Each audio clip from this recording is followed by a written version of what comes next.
BTC నేను video చేస్తుంటా ఆయనకి 64,000లో ట్రేడ్ అవుతుంది. ఇది వచ్చేసి డైలీ క్యాండిల్ చార్ట్. సో ఇది support level. So support level కి పైకే ఉంది. సైడ్ వేస్ అయితే ప్రెసెంట్ మూవ్ అవుతుంది. మన రెసిస్టెన్స్ లెవెల్ వచ్చేసి 66,400. సో ఇది గనక డైలీ క్యాండిల్ గనక ఇది క్లోజ్ అయిందంటే ఇక్కడ నుంచి బిట్ కాయిన్ 73,000 రావడానికి అయితే అవకాశం అయితే ఉంటది.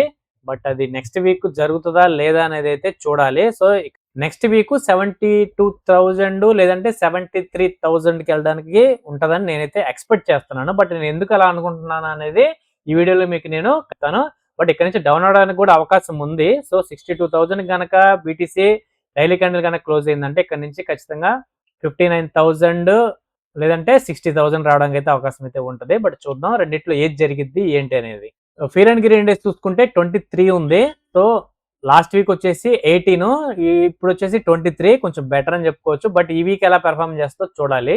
లాస్ట్ థర్స్డే రోజు మిక్స్డ్ పర్ఫార్మెన్స్ అయితే చేసింది యుఎస్ మార్కెట్. కొంచెం గ్రీన్ లోనే క్లోజ్ అయిందని అనుకోవచ్చు, ఎందుకంటే ఫ్రైడే రోజు మార్కెట్ లేదు యుఎస్ మార్కెట్. ఇక బీటీసీ ఈటీఎఫ్ చూసుకుంటే $90 million వర్త్ బీటీసీ అయితే మొన్న థర్స్డే రోజు అయితే సెల్ ఆఫ్ అయితే జరిగింది. సో లాస్ట్ వీక్ మాక్సిమం అన్ని కూడా రెడ్ లోనే ఉన్నాయి. లాస్ట్ 10 days చూసుకుంటే ఒకటి అరా మాత్రం కొంచెం గ్రీన్ లో ఇన్ఫ్లోస్ అయితే వచ్చాయి. బట్ ఈ వారం ఎలా పెర్ఫార్మ్ చేస్తుంది ఏంటనేది చూడాలి, ఎందుకంటే చాలా మేజర్ అప్డేట్స్ ఉన్నాయి కాబట్టి.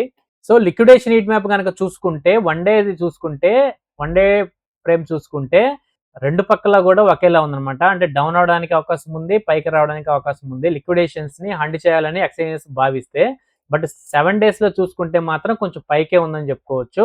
సో మాక్సిమం బీటీసీ ఇక్కడ నుంచి కొంచెం డ్రాప్ అయ్యి 61,000 లేదంటే 61,000 బిలోకి వచ్చి అక్కడ నుంచి పైకి రావడానికి అవకాశం ఉంటుంది నేనైతే ఎక్స్పెక్ట్ చేస్తున్నాను నెక్స్ట్ వీక్. బట్ ఏం జరిగిద్ది ఏంటి అనేది మాత్రం చూడాలి.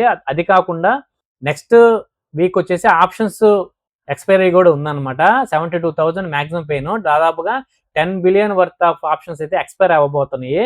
సో ఎటు చూసుకున్నా కూడా లిక్విడిటీ పరంగా, అదేవిధంగా ఆప్షన్స్ ఎక్స్పైరీ పరంగా కూడా 72,000 రావడానికి అవకాశాలు ఎక్కువగా ఉన్నాయి. కాబట్టి బీటీసీ అనేది ఇక్కడ నుంచి 61,000కి లేదా అంతకంటే కొంచెం బిలో వచ్చి 72,000కి వెళ్తుందని నెక్స్ట్ వీక్ నేనైతే ఎక్స్పెక్ట్ చేస్తున్నాను. అది కాకుండా బీటీసీ డ్రాప్ అవడానికి ఇంకొక కారణం కూడా ఉంది. అదేంటంటే యుఎస్ ట్రెజరీ జనరల్ అకౌంట్ అని చెప్పేసి ఒక అకౌంట్ ఉంటుంది అనమాట ఫెడ్ దగ్గర, యుఎస్ గవర్నమెంట్ కి సంబంధించిన కరెంట్ అకౌంట్ టైపు. సో వాళ్ళు అయితే చాలా వరకు అమౌంట్ ని $1 billion ఆఫ్ 180-190 billion అయితే వాళ్ళైతే డిపాజిట్ చేయడం అయితే జరిగింది. అంటే మార్కెట్ లోంచి డబ్బు కలెక్ట్ చేసి వాళ్ళ అకౌంట్ లోకి డిపాజిట్ చేసి పెట్టుకున్నారనమాట. లాస్ట్ 1 month 2 months లోపు ఇదంతా జరిగింది. సో దీనివల్ల ఏమవుతుందంటే మార్కెట్ లో నుంచి డబ్బు అంతా కూడా వీళ్ళ అకౌంట్ లోకి అయితే వెళ్ళింది. సో అది కూడా ఒక కారణం, బట్ మేజర్ కారణం అయితే కాదు, బట్ అది కూడా ఒక కారణం అనమాట. అమౌంట్ అనేది మార్కెట్ లో నుంచి బయటికి రావడానికి. ఇకపోతే వారికి సంబంధించినటువంటి మేజర్ అప్డేట్ అయితే ఈరోజు స్విట్జర్లాండ్ లో యుఎస్ కి ఇరాన్ కి మధ్య నెగోషియేషన్స్ జరగబోతున్నాయి అని చెప్పేసి వార్త అయితే ఒకటి బయటకు వచ్చింది. ఎందుకంటే వారైతే ఎండ్ అయిపోయింది, ఇరుపక్క కూడా సైన్ అయితే చేసేసారు. సో స్ట్రైట్ ఆఫ్ హార్ముజ్ కూడా ఓపెన్ అయిపోయింది. బట్ 60 days లోపు మనం మాట్లాడుకోవాలి, వేటి మీద ఏంటి మేజర్ గా ఏం పని చేయాలి ఏంటి అనేది స్టార్ట్ చేయాలని చెప్పేసి ఈరోజు సండే నుంచి స్టార్ట్ చేద్దామని చెప్పి ఫస్ట్ మీటింగ్ స్విట్జర్లాండ్ లో వాళ్ళైతే ఏర్పాటు చేసుకున్నారు. బట్ రీసెంట్ గా జరిగినటువంటి ఇజ్రాయెల్ లెబనాన్ లో దాడులు అయితే చేస్తుంది కదా, సో దాన్ని బట్టి ఏంటంటే ఇరాన్ కొంచెం కోపంగా ఉందన్నమాట. బట్ ఈ మీటింగ్ జరిగిద్దా లేదా, జరిగితే ఎలాగ జరిగిద్ది అనే దాన్ని బట్టి రేపు మార్కెట్లు ఓపెన్ అయ్యేది ఆధారపడి ఉంటదన్నమాట. చూడాలి ఎలాంటి న్యూస్లు బయటకు వస్తాయి ఏంటి అనేది.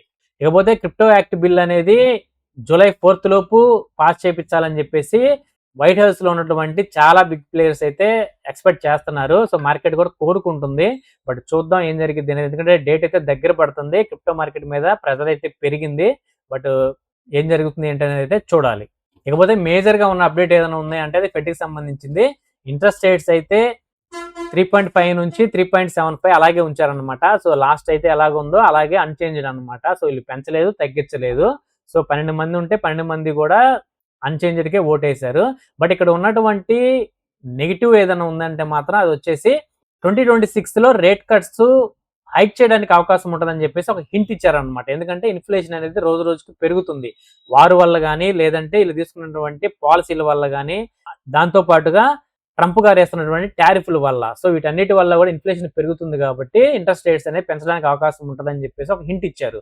సో అది మన లాంటి క్రిప్టో కరెన్సీ లాంటి రిస్క్ అసెట్స్ కి చాలా మైనస్ అవుతుంది అనమాట. సో అందువల్ల అని చెప్పేసి కొంచెం అది కూడా ఒక పాయింటే కరెక్షన్కి రావడానికి. బట్ ఓవరాల్గా చూసుకుంటే కాస్త నెగిటివిటీ ఎక్కువగా ఉంది వారికి సంబంధించి, అదేవిధంగా ఫెడ్కి సంబంధించి. బట్ పాజిటివ్ ఏదో ఉందంటే మాత్రం అది లిక్విడిటీ, అదేవిధంగా ఆప్షన్ ఎక్స్పైరీ ఉండటం వల్ల. సో ఈ రెండింటి వల్ల కూడా బీటీసీ అనేది పైకి రావడానికి అవకాశం ఉంటుంది. సో రెండిట్లో ఎక్కువ డామినేట్ చేసేది నాకు తెలిసి 72,000 రావడానికి అవకాశం ఉంటుందని నేనైతే ఎక్స్పెక్ట్ చేస్తున్నాను. బట్ నేను చెప్పినట్టు జరగాలని కాదు, బట్ నేనైతే అనుకుంటున్నాను. ఎందుకంటే మార్కెట్ని మ్యానిపులేట్ చేయగలిగేది ఓన్లీ ఎక్స్చేంజెసే కాబట్టి 72,000 రావడానికి అవకాశం ఉంటుందని నేనైతే అనుకుంటున్నా. చూద్దాం ఏం జరిగింది ఏంటనేది. సో ఇది ఫ్రెండ్స్ ఇప్పటి వరకు న్యూస్ అండ్ అప్డేట్స్ అయితే. సో క్రిప్టోకి సంబంధించిన న్యూస్ అండ్ అప్డేట్స్ కావాలంటే మాత్రం మన ఛానల్ అయితే సబ్స్క్రైబ్ చేసుకోండి, లైక్ చేయండి, షేర్ చేయండి.